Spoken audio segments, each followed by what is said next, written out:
حضرت علی المرتضیٰ شیر خدا رضی اللہ تعالیٰ عنہ فرماتے ہیں کہ نبی پاک علیہ السلام نے فرمایا ہر چیز کی ایک دلہن ہوتی ہے.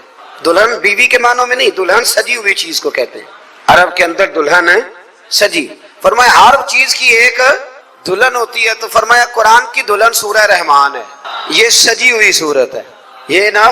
اور اللہ بار بار کہتا ہے، بار بار فَبِأَيِّ آلَاءِ رَبِّكُمَا تُكَذِّبَانِ. او انسان تو اپنے رب کی کون کون سی نعمت کو جھٹلائے گا؟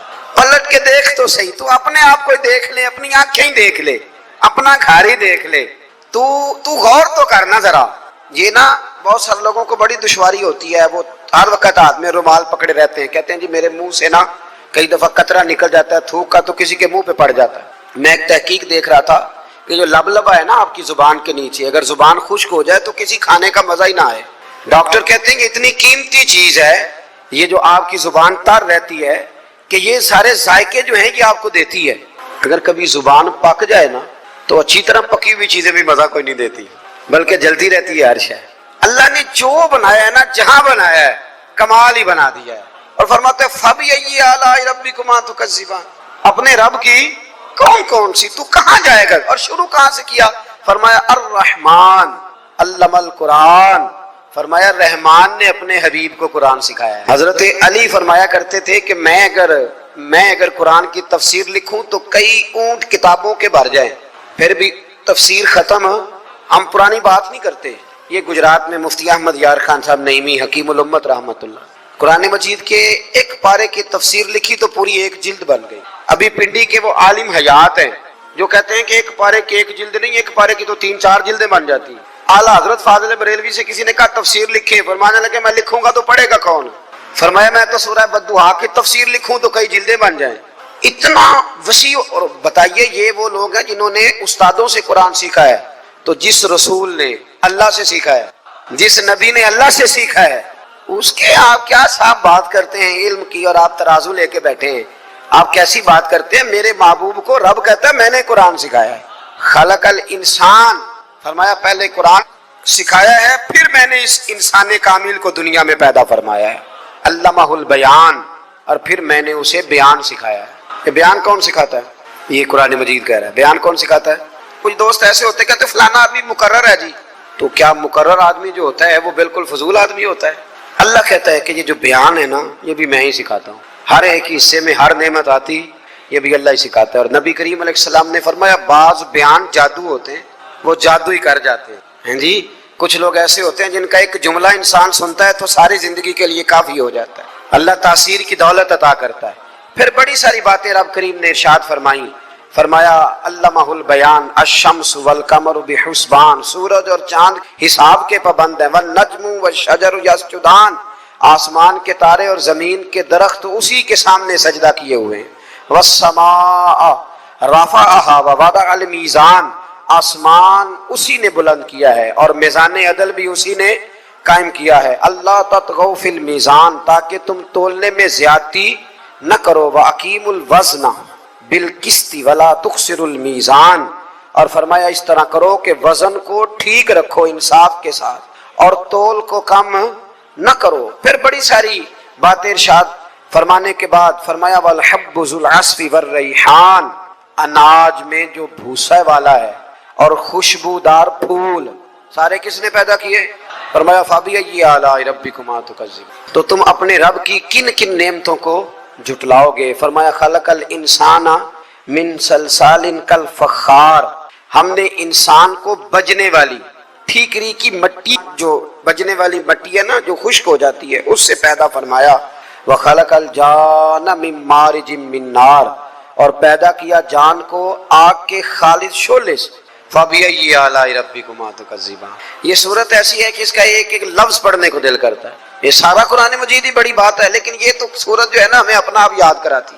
بہرحال اللہ تعالیٰ نے بار بار ایک بات کا ذکر فرمایا، اور اسی سورہ مبارکہ میں نا پھر ایک سبق دیا.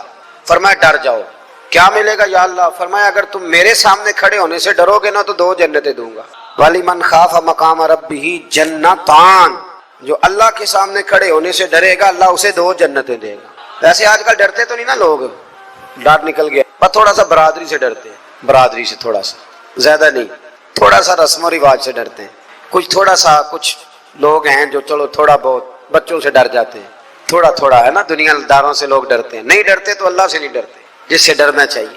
فرمایا جو رب کے سامنے کھڑے ہونے سے ڈرے گا اللہ اسے 2 جنتیں عطا فرمائے گا۔ اللہ تعالیٰ نے قرآن مجید میں ارشاد فرمایا کہ الْأَخِلَّاءُ يَوْمَئِذٍ بَعْضُهُمْ لِبَعْضٍ عَدُوٌّ إِلَّا الْمُتَّقِينَ، فرمایا بڑے گہرے دوست بھی قیامت والے دن دشمن سوائے ان کے جو پرہیزگار لوگ دوستیاں قیامت والے دن بھی قائم رہیں، باقی جو گہرے ترین دوست ہوں گے وہ قیامت والے دن دشمن بن إِلَّا الْمُتَّقِينَ، سوائے پر۔ دنیا میں آپ کو کوئی شخص ایسا نہیں ملے گا جس کا کوئی دوست نہ، اور وہ لوگ بھی بڑی کثرت سے ملیں گے جو دوستوں کا شکوہ بہت۔ دوستیاں لگائیں، دوست بن، تعلقات استوار کرنا یہ منع نہیں، شرط یہ ہے کہ دوستی اللہ تعالیٰ کی رضا کے لیے۔ ہمارے ہاں جتنی تیزی کے ساتھ دوستیاں لگتی ہیں اس سے زیادہ تیزی کے ساتھ دوستیاں ٹوٹ جاتی ہیں۔ اس کی سب سے بنیادی اور اہم وجہ یہ ہوتی ہے کہ ہمارے ہاں دوستیوں کا جو معیار ہوتا ہے وہ دنیاوی لالچ ہوتا ہے۔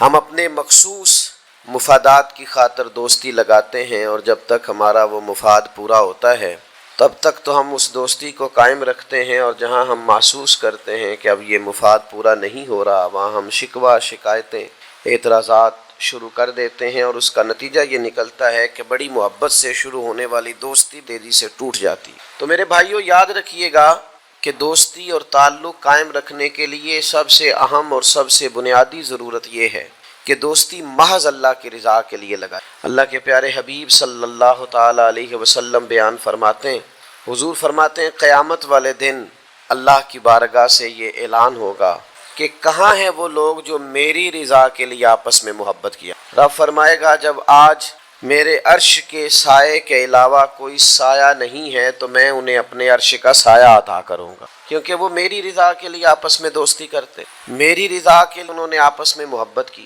تو دوستی کا سب سے پہلے تو یہ سٹیٹس بنائیں کہ اس کے اندر محض اللہ کی مرضی، اللہ کی رضا کے لیے ایک دوسرے سے پیار، منفعت نہ ہو اس کے اندر، کوئی دنیاوی لالچ کوئی بھی نہ ہو، ہرس نہ ہو، ہوس نہ ہو، طمع نہ ہو، ذاتی مفادات نہ ہو۔ جب ان سے بالاتر ہو کر لوگ دوستیاں لگاتے ہیں تو وہ دوستیاں قائم رہتی ہیں۔ اللہ کے پیارے محبوب صلی اللہ تعالی علیہ وسلم نے فرمایا قیامت والے دن کچھ لوگ ایسے ہوں گے جن پر انبیاء اور اولیاء رشک کریں، ان کے چہرے 14ویں رات کی طرح چمک رہے ہوں گے، انہیں نور کے ممبروں پہ بٹھایا۔ یا رسول اللہ اتنی فضیلت ان لوگوں کو حاصل ہے، یہ کون لوگ ہیں؟ تو حضور فرماتے ہیں یہ وہ لوگ تھے جو جس سے بھی دوستی لگاتے تھے، پیار کرتے تھے محض اللہ کی رضا کے لیے۔ تو اللہ تعالیٰ صبح قیامت انہیں اعزازات سے نوازے گا، شرف سے نوازے گا، فضیلت سے نوازے گا۔ دوسری بات یہ ہے کہ دوستی کب قائم رہتی ہے؟ دوستی تب قائم رہتی ہے جب ہم نہ دوستوں سے زیادہ امیدیں نہ لگائیں، انسانوں کو انسان ہی سمجھیں، ان سے بہت لمبی اور وسیع امیدیں لگا لینا اور بڑے وسیع مطالبات کرنا اور بڑی لمبی چوڑے تقاضے دوستوں سے کرنا۔ میں اکثر دوستوں کی خدمت میں یہ گزارش کیا کرتا ہوں کہ اپنے دوستوں سے کوئی مطالبہ کر کے انہیں آزمائش میں نہ ڈالو۔ تم نے اپنے ہی دوست کو لا کر پل صراط پہ کھڑا کر دیا ہے، بیچارہ اس طرف جائے کہ اس طرف جائے۔ ان سے کوئی ایسا مطالبہ کرنا جو ان کی پہنچ سے باہر ہو، ان کی حیثیت سے بڑھ کر ہو، ان کی طاقت سے زیادہ ہو، تو اس کا مطلب یہ ہے کہ آپ نے اپنی دوستی کو خود آزمائش میں ڈال دیا۔ آپ اتنے لمبے چوڑے تقاضے نہ کریں، آپ محدود سا لوگوں کے ساتھ تعلق بنائیں۔ وہ جی میں اس کے اتنا کام آیا ہوں تو اب اس کو اس سے ڈبل آنا چاہیے، تو آپ نے دوستی کی نہیں، آپ نے تو تجارت کی۔ اگر آپ کی محبت ہوتی تو پھر تو آپ کا انداز اور ہوتا، جب تیرا حکم ملا ترک محبت کر دی، دل مگر اس قدر تڑپا کہ قیامت کر دی۔ تو یاد رکھیے گا کہ آپ حکم جب آ گیا، جب آپ محسوس کریں تو اس وقت پھر آپ اس چیز کو سمجھ جائیں۔ تو دوستیوں کو کبھی بھی آپ کٹہرے میں کھڑا نہ کریں، تعلقات کو کبھی بھی آزمائش کی بھیٹ نہ چڑھائیں، اس طرح کا ماحول نہ بنائیں جس میں آزمائش پیدا ہو، جس میں تکلیف بڑھ جائے، جس میں کرب کا احساس سامنے والے کو ستائے۔ کوشش کریں گنجائش رہے ماحول کے اندر، آسانی رہے، وسعت رہے۔ تیسری بات یہ ہے کہ اگر آپ محسوس کرتے ہیں کہ دوستی کو چلانا ہے تو پھر صرف اسی چیز کو نہ یاد رکھیں جو چیز آپ کو آج میسر آ رہی ہے اور آج آپ کو انکار ہو رہا ہے، اس سے پہلے جو دوستوں نے بڑی وفائیں کی ہیں وہ بھی تو یاد رکھے نا۔ ہمارا یہ ماحول ہوتا ہے کسی بندے نے 99 دفعہ نیکی، ایک دفعہ انکار کیا تو ہمیں ایک دفعہ کا انکار تو یاد رہتا ہے لیکن 99 نیکیاں یاد نہیں رہتی۔ یہ بہت بڑی زیادتی ہے۔ آپ کو اگر اتنی لمبی چوڑی اس کی نیکیاں فراموش کرنے میں 1 منٹ نہیں لگا تو پھر آپ نے دوستی کس مقصد کے لیے لگائی؟ آپ اس کو سمجھیں، اس کو آپ محسوس کریں۔ تو میں نے یہ دیکھا ہے زندگی میں کہ لوگ چاہتے ہیں کہ روز ان کا مطالبہ پورا کیا جائے، روز ان کا مطالبہ پورا۔ ہمارے ایک دوست تھے، بزرگ تھے، تو وہ سلسلہ طریقت کو چلاتے تھے، خانقاہ نظام کو، نظم کو لے کے چلنا مشکل ہوتا ہے۔ تو ان کے ایک مرید نے شکوہ کیا، اس نے کہا کہ حضرت پہلے آپ بڑا وقت دیتے تھے، اب آپ ٹائم نہیں دیتے۔ تو فرمانے لگے پہلے میرے بچے 1-2 تھے، اب درجنوں میں ہو گئے، اب وقت بٹ کے ملے گا نا۔ والد پہلے ایک پر توجہ دیتا ہے، بچے 4 ہو جائیں تو ٹائم تقسیم، بات کی سمجھ آ رہی ہے؟ تو وقت تقسیم ہو کے ملے گا نا جب بچے بڑھ جاتے ہیں۔ اور فرمانے لگے ابھی تو میرے سمجھ لو 10-15 بچے ہیں، تو جب پوتے نواسے نواسیاں ہو گئے تو یہ اور زیادہ بٹ جائے گا، پھر اس میں اور زیادہ تقسیم کار ہو جائے گی، تو پھر اس طرح کر کے ماحول میں تقسیم ہو جاتی۔ اور یہ ہوتا ہے، یہ ایک صورت ہے۔ آپ دیکھیے نا، کبھی ایسا بھی ٹائم تھا حجر اسود پر کہ اس کو ہاتھ لگا کے آپ چوم لیتے تھے، اور ڈھیروں وقت صحابہ اس پر چہرے رکھ کے رویا کرتے تھے۔ پھر ایسا وقت آیا کہ چھڑی لگا لو بھائی، چھڑی لگا کے پیچھے ہٹ جاؤ۔ اور اب ایسا ٹائم ہے کہ آپ دور سے استلام کر لیں۔ اب اگر آپ کہیں کہ مسلمان دیکھو جی حجر اسود کو تو ہاتھ لگانے کا موقع ہی نہیں مل رہا، تو بھئی نبی پاک نے تو فرمایا میں قیامت والے دن کثرت امت پر فخر کروں گا کہ میری امت زیادہ ہے۔ یہ تو تعداد کا بڑھنا، یہ تو کثرت کا ہونا، یہ تو باعث ناز اس کو سرکار نے کہا۔ اب آپ دائروں میں محدود کرنا چاہتے ہیں، آپ اس طرح کا ماحول بنانا چاہتے ہیں کہ کوئی شخص مقید ہو جائے، وہ اس دائرے سے باہر نہ نکلے، تو یہ تو بات درست نہیں ہے۔ تو کوشش کرنے کا مقام یہ ہے کہ آپ دوسروں کے لیے بھی گنجائش پیدا کریں، دوسروں کے لیے بھی آسانی کرنے کی، پھر تعلق برقرار۔ اور پھر آپ پچھلی نیکیاں بھی تھوڑی یاد رکھیں کہ اس سے پہلے اس نے بڑی نیکی کی، بڑی محبت کی، تو پچھلی نیکیاں بھی دوستوں کی یاد رکھیں۔ صحیح بخاری سے ایک حوالہ عرض کرتا ہوں، نبی پاک صلی اللہ تعالی علیہ وسلم کا نا ایک راز لیک ہو گیا۔ حضور مکہ مکرمہ پر حملہ کرنا چاہتے تھے، تو ایک خط لکھ کے دیا گیا ایک عورت کو کہ جا کے پہلے سے آگاہ کر دو مکے والوں کو کہ تم پر حملہ ہونے والا۔ اس عورت نے وہ خط اپنے بالوں میں چھپایا اور وہ نکل گئی۔ اللہ تعالیٰ نے محبوب پاک کو اطلاع دی، حضور علیہ الصلوۃ والسلام نے حضرت مولا علی کو 2 صحابہ کے ساتھ بھیجا، فرمایا مقام خاک پر تو بی ملے گی، اس کے پاس سے خط ہے جو کفار کی طرف جا رہا ہے، اسے گرفتار کرو، وہ خط لے لو اور واپس آ جاؤ۔ حضرت مولا علی شیر خدا رضی اللہ تعالیٰ عنہ وہاں پہنچ گئے، اس خاتون کو گرفتار کر لیا، اس کو کہا وہ خط دے، وہ کہنے لگی میرے پاس تو نہیں ہے، کوئی خط نہیں۔ تو حضرت علی فرمانے لگے چونکہ میرے نبی نے کہا ہے تو خط تیرے پاس ہی۔ ہاں، ساڈے نبی دی زبان ساڈے واسطے قرآن، وہ زبان جس کو سب کن کی کنجی کہیں، اس کی نافذ حکومت پہ لاکھوں۔ خط تیرے پاس ہے۔ آپ نے تلوار نکال لی، فرمایا نکالتی ہے کہ نہیں؟ اس نے بال کھولے، خط نکال دیا۔ وہ خط جب کھولا تو خط لکھا تھا حضرت حاتم بن نبی بلتا رضی اللہ عنہ، بدری صحابی۔ وہ خط لے کے آ گئے، نبی پاک کی بارگاہ میں پیش کیا۔ حضور نے خط کھولا، حضرت عمر کہنے لگے مجھے اجازت دے میں اس کی گردن کاٹوں، اس نے ہمارا راز فاش کیا۔ کتنی بڑی بات ہے۔ قرآن مجید کی سورہ ممتحنہ اس وقت نازل ہوئی تھی جب یہ واقعہ ہوا تھا۔ اللہ کے حبیب علیہ السلام نے فرمایا عمر ٹھہر جا، اتنی جلدی نہ کر، اس بندے کی وفات تو دیکھ، یہ بدر میں بھی تلوار لے کے ہمارے ساتھ گیا تھا، بدری صحابی ہے۔ اس کی وہ بات یاد رکھ کہ بدر کے مقام پر جب کہ بڑا مشکل تھا کافروں کے سامنے کھڑا ہونا، ان کی 1000 تعداد تھی اور مسلمان بڑی عددی طور پر اس کثرت کا شکار نہیں تھے، صرف 313 تھے۔ اس موقع پر ان کے ساتھ کھڑا ہونا کوئی آسان نہیں تھا، لیکن یہ پھر بھی ہمارے ساتھ گئے تھے۔ تو حضرت عمر رضی اللہ تعالیٰ عنہ جب چپ کر گئے تو اللہ نے قرآن نازل کیا، کہا ہے ایمان والو یہودیوں اور عیسائیوں کو اپنا دوست نہ بتاؤ۔ تو حضور فرمانے لگے دیکھ لو عمر، اللہ نے اسے مومن کہہ کے پکارا، اللہ نے بھی اسے۔ اب نبی کریم نے فرمایا بتاؤ یہ تم نے کیا کیا؟ تو عرض کی یا رسول اللہ صلی اللہ علیہ وسلم آپ میرا ظاہر باطن جانتے ہیں، جتنے بھی یہاں سے لوگ ہجرت کر کے مکے سے آئے ہیں نا، ان کا کوئی نہ کوئی رشتہ دار مکے میں ہے جو ان کے رشتہ داروں کا، بال بچوں کا، گھر والوں کا دھیان رکھتا، میرا وہاں کوئی بھی نہیں۔ اور مجھے پتا تھا آپ نے حملے کا ارادہ کر لیا ہے تو انشاءاللہ کامیابی اللہ نے مسلمانوں کو ہی دینی، وہ کر کچھ نہیں سکتے۔ میں ان پر ایک احسان کرنا چاہتا تھا تاکہ وہ میرے بچوں کا اور میرے پیچھے گھر والوں کا تھوڑا خیال رکھیں، اتنی سی میری خواہش تھی۔ میرے نبی کریم نے ان کا عذر قبول کر لیا، فرمایا ٹھیک ہے آپ جو کہہ رہے ہیں بات ایسے ہی ہے، آپ کو اسلام کو نقصان نہیں پہنچانا چاہتے، آپ یہ چاہتے تھے کہ کوئی ایک نیکی ان پہ کر دی جائے تاکہ وہ آپ کے، تو اتنی بڑی بظاہر بات تھی لیکن حضور نے قبول کر لی۔ معنی کیا ہے کہ دوستوں کی پچھلی نیکیاں بھی یاد رکھنی چاہیے، ان کی پچھلی بھی خوبیوں اور پچھلے بھی معاملات کو تھوڑا یاد رکھنا چاہیے۔ ہم کیا کرتے ہیں؟ ہم کہتے ہیں جی اب وہ یہ نہیں کر رہا، بھئی تب کر رہا تھا نا، تو تب کی یاد کر لو، تب کی یاد رکھ لو، اس وقت کی آپ خیال کر لیں۔ ہم کیا کرتے ہیں؟ ہم 99 دفعہ کسی نے نہیں کیا تو ہم کہتے ہیں 100/100 چاہیے، آج بھی یہ کرے گا تو پھر تو قابل قبول ہے۔ تو اس سے کیا ہوتا ہے؟ اس سے تکلف پیدا ہوتا ہے۔ ایک آدمی روز کیسے نیکی کر سکتا ہے؟ چوتھی بات یہ ہے، اگر ہم چاہتے ہیں دوستیاں نبھیں تو اسلام کا ایک حسن ہے کہ اسلام کہتا ہے چلو ہی ذرا معتدل ہو، پہلے ہی ذرا تھوڑا سا احتیاط سے چلو۔ ہم جب کسی بندے کے اوپر فدا ہوتے ہیں تو پھر پورے ہی فدا ہوتے ہیں، پھر تو جناب یہ بھی تیرا ہے، یہ بھی تیرا ہے، یہ بھی تیرا ہے۔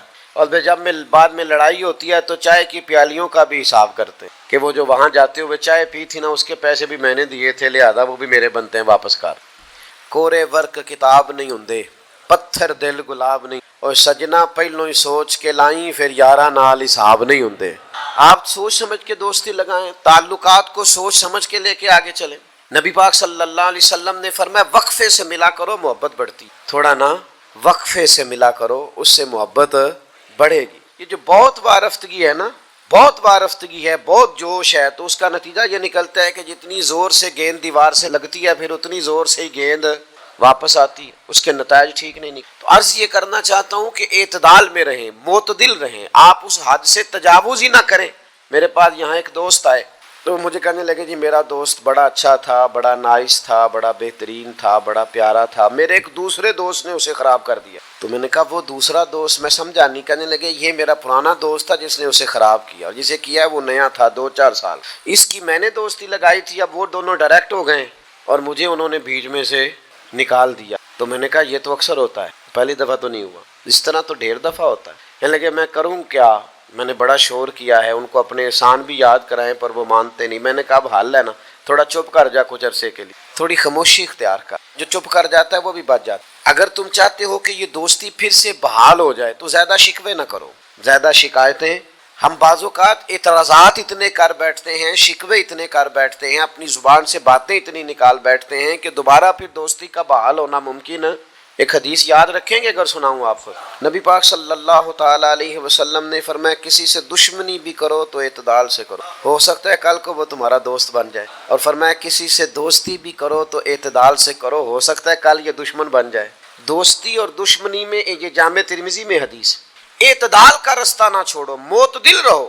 سارے راز ہی دے بیٹھنا، ساری باتیں پہلے کر لینا اور اعتراض کرنا، اب تو شکوے بھی پھر سارے ہی کر لینا۔ دوست کو اس کی کمزوریوں کا بھی پتہ ہوتا ہے، وہ ساری کمزوریاں بھی اس کی بیان کر لینا، اس کو بھی بتانا، اس کو بھی بتانا، اس سے بھی ذکر کرنا، تو یہ انداز درست نہیں ہے۔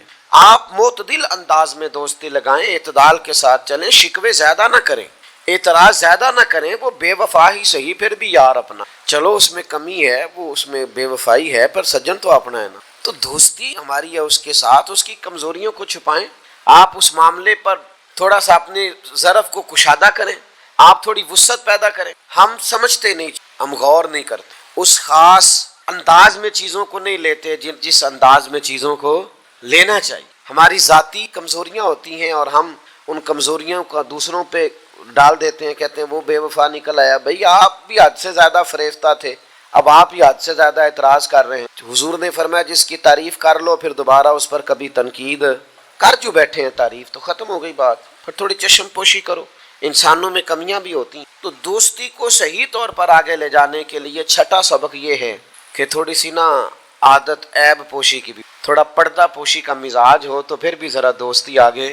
سمجھ آ رہی ہے بات کی؟ تھوڑی سی نا نظر عیب پوشی والی بھی۔ کچھ لوگوں کی تنقید کی آنکھیں اتنی زیادہ کھلی ہوتی ہیں کہ وہ بیچارے کسی جگہ بھی تعلق نہیں رکھ سکتے، جہاں جاتے ہیں انہیں کمیاں ہی کمیاں نظر آتی ہیں، خامیاں ہی خامیاں نظر آتی ہیں، ان کا مزاج نہیں ہوتا کسی عیب کو چھپانے کا۔ تو آپ جس جگہ پہ موجود ہیں، جس جگہ آپ کے تعلقات ہیں، جہاں دوستی ہے، جہاں محبت ہے، وہاں تھوڑا سا عیب پوشی کا بھی مزاج ہونا چاہیے۔ نبی پاک علیہ السلام نے فرمایا تو کسی مسلمان کی دنیا میں پردہ پوشی کر دے، اللہ قیامت والے دن تیری پردہ پوشی فرما دے۔ آپ تھوڑا سا اس کا عیب چھپا دیں، بات ختم ہو گئی، تھوڑی سی پردہ پوشی کر دیں۔ دیکھیں نا، ہمیں حکم دیا گیا ہے شریعت میں، کسی شخص کا انتقال ہو گیا، اب کچھ لوگ اس کے غسل میں شریک، تو ان کو حکم یہ ہے کہ اگر تم نے کوئی اچھی بات دیکھی، خوبی دیکھی، چہرہ کھل گیا ہے، جسم تر و تازہ ہے، تو یہ سب کو بتاؤ، اور اگر تم کچھ ایسی چیز دیکھو کہ بیماری کی وجہ سے جسم اکڑ گیا ہے یا کسی وجہ سے چہرے پہ کوئی سیاہی آ گئی، کسی سے ذکر نہ کرو۔ جانے والے کے لیے تم اچھی چیزوں کو تو بیان کرو لیکن نقائص کو کبھی بھی بیان نہ کرو۔ اور نبی پاک علیہ السلام نے فرمایا اذکروا محاسن موتاکم، جب تم میں سے کوئی دنیا سے چلا جائے تو اس کی اچھی اچھی باتوں کا بیان کرو، اس کی اچھی اچھی باتوں کا ذکر کرو، اس کی خیر والی باتیں ڈھونڈ کے لوگوں کو سناؤ، یہ خوبی پائی جاتی تھی، یہ خوبی پائی جاتی تھی، یہ خوبی پائی جاتی۔ میں تھوڑے دنوں کی بات ہے، ایک جگہ پہ میں حاضر تھا تو ایک صاحب وہاں اپنے ہی دوستوں کے کسی جھوٹ کا ذکر کر رہے تھے اور وہ کہتے ہی جا رہے تھے بڑا غلط ہے، بڑے جھوٹ بولتا ہے، بڑے جھوٹ۔ تو ایک آدھ دفعہ میں نے ان سے کہا کہ چلیں چھوڑیں، کوئی اور موضوع بھی ڈسکس کریں۔ پھر انہوں نے کہا جی وہ بے وفا بھی بڑا ہے، مطلب پرست بھی بڑا ہے۔ پھر میں نے کہا چلیں کوئی اور موضوع بھی، انہوں نے کہا نہیں جی وہ بندہ ہی بڑا غلط ہے۔ میں نے ان سے کہا ایک بات کروں؟ کہنے لگے کر لیں۔ میں نے کہا آپ کو اس سے پیار بڑا ہے؟ کہنے لگے وہ کیسے؟ میں نے کہا آپ اس کا موضوع چھوڑنے کو تیار ہی نہیں۔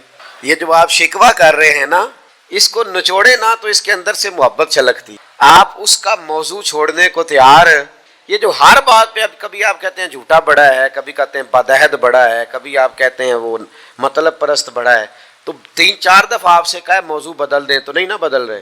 اس کا مطلب یہ ہے کہ آپ کو اس شخص سے محبت، تو یہ جو آپ شکوے کر رہے ہیں نا بار بار، اسے بھی نچوڑیں تو اس کے اندر سے محبت چھلک رہی ہے۔ وہ جو باپ بار بار کہتا ہے نا فلانا منڈا میرا بڑا نافرمان ہے، تو اصل میں والد کو پیار ہوتا ہے۔ وہ بار بار جو اس کا ذکر کرتا ہے، بار بار لوگوں کے سامنے، اچھا بچہ کہہ رہا ہوتا ہے مجھے بدنام کر رہے ہیں، یہ دیکھیں جی بار بار ہر جگہ سے یہ میری شکایتیں کرتے ہیں۔ تو اصل بات کیا ہوتی ہے؟ اصل بات یہ ہوتی ہے کہ اس بندے کو اس سے محبت بہت زیادہ ہے، وہ چاہتا ہے اس پیار کے سبب سے، اس محبت کی وجہ سے کہ وہ بار بار اس کا ذکر کرے، بار بار اس کا تذکرہ کرے، تو تھوڑی عیب پوشی کا مزاج بنائیں، تھوڑا درگزر کی طبیعت بنائیں، تھوڑا ماحول کے اندر اس طرح کا مزاج لے کے آئے۔ ہم دوستوں سے میں اکثر ایک بات کرتا ہوں، ہم نہ صرف خامیاں یاد رکھ، خوبیوں کا ذکر نہیں کرتے۔ اس کا نتیجہ یہ نکلتا ہے کہ ہماری دوستیاں تیزی سے ختم ہوتی ہیں، تعلقات زیادہ دیر پا ہوتے نہیں، چلتے نہیں۔ ہمیں کرنا یہ ہے کہ ہمیں اللہ کی رضا کے لیے دوستی کر، اللہ کی رضا کے لیے لوگوں سے پیار کر، اللہ کی رضا کے لیے اللہ کے بندوں کی باتیں سننی، اللہ کی مخلوق سمجھ کے لوگوں کی خوبیاں دیکھنی، اللہ کے بندے سمجھ کے ان کے اندر پائی جانے والی باتوں کو ہم نے اخذ کرنا۔ اگر ہم تعلقات میں لالچ لائیں گے، ذاتیات لائیں گے، زیادہ امیدیں لگائیں گے، اس کا نتیجہ ٹھیک، ایک بزرگ غریب تھے پھر امیر ہو گئے، تو کسی نے ان کو مبارک دی کہ بڑی بات ہے آپ کو اللہ نے بڑے پیسے دیے ہیں، تو فرمانے لگے یار پہلے جو یار تھا وہ میرا دوست تھا، اب تو ڈھیر سارے لوگ میری جیب کے دوست ہیں، اب تو جیب کا رشتہ ہو گیا ہے ڈھیر سارے لوگوں کا۔ تو دوستیوں میں اخلاص لائیں، خلوص لائیں، ساری زندگی یہ طے کریں کہ میں نے دوست کے کام آنا ہے پر میں نے دوست کو کام کہنا نہیں، میں نے اس کی خدمت کرنی ہے لیکن کبھی اسے اپنی خدمت کے لیے مجبور، جس حد تک ہو سکے اس کی مدد کرنی ہے لیکن کبھی اسے اس تکلیف میں ڈالنا، یہ مزاج پیدا کریں۔ آپ کو اس دوستی میں روحانیت محسوس ہوگی، اس تعلق کے اندر آپ کو ٹھنڈک محسوس ہو، لیکن جب شائبہ ایک نقطے کا بھی ذاتی لالچ کا آ جائے گا نا، پھر اس میں ٹھنڈک نہیں رہے، اس میں وہ خوبی نہیں رہے گی جو کہ ہونی چاہیے۔ اللہ تعالی ہمیں سمجھنے کی توفیق دے۔